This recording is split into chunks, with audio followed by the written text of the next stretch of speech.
یک زن 50 ساله در نزدیکی ریاست کارهای داخلی منطقه کلوب دست به خودکشی زده است. حادثه روز 7 ینور پس از آن رخ داده است که شعبه کارهای داخلی ناحیه فرخار ضد مهتابی محمودова با گمان دزدی و قلابی پرونده جنایی باز کرده بوده است.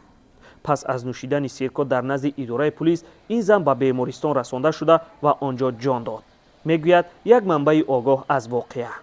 حادثه همین خیل بوده است که او با کدام پسر مناسبت پیدا میکند و به جای عکس خودش عکس دخترش را نشان میدهد و آن پسر به او پول روان میکرده است و این ماشین و گاو و مال را نشان میداده است که از همین پسر است. پسر میفوتد و پیش از مرگش به خانواده‌اش گفته بوده است که همین خیل کار کرده است. خانواده‌اش از او چیزها را طلب میکند، چیزی نیست که به او دهند و به میلیسا شکایت میکند. میلیسا نسبتش در فرخار پرونده باز میکند.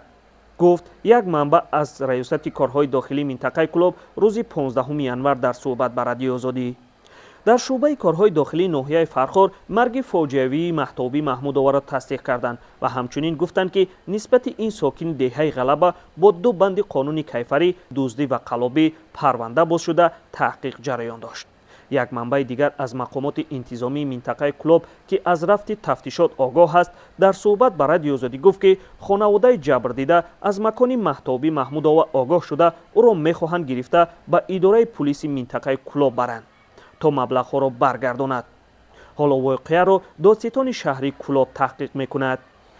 مهتابی محمودова تا روز دست به خودکشی زدن در دهه بلخابی ناحیه مومن‌آباد در خانه دخترش میزیسته است. با زنگ‌های با تکرار ما نه خود دختر و نه داماد مهتابی محمودова پاسخ ندادند. معلوم نیست که نظر خانواده به قضیه چیست. خودکشی شهروندانی که به وضعیت‌های ناچاری افتاده اند زیاد رسانه‌ای می‌شود. از جمله سال 2020 عبدالغفار اسکروف ساکن جماعت لاهور که به قول پیوندانش برای حل مشکل زندگی به نزد مقامات رفته بود در نزد بینای حکومت ناحیه رودکی سیرکا نوشیده خودکشی کرد. اتفاقا همان سال ظریف عبداللطیف 62 ساله بعد پرداخت نشدن پولش از سوی ریاست مالیه شهر کلوب او خود را در نزد این اداره آتش زده بود. از آن پیش سال 2017 رجبی خورشید در پی بحث برخواسته به سر بکارت سیرکا نوشیده و خود را کشت. اما خودکشی در نزد اداره پلیس در منطقه کلوب یک رویداد کم سابقه است.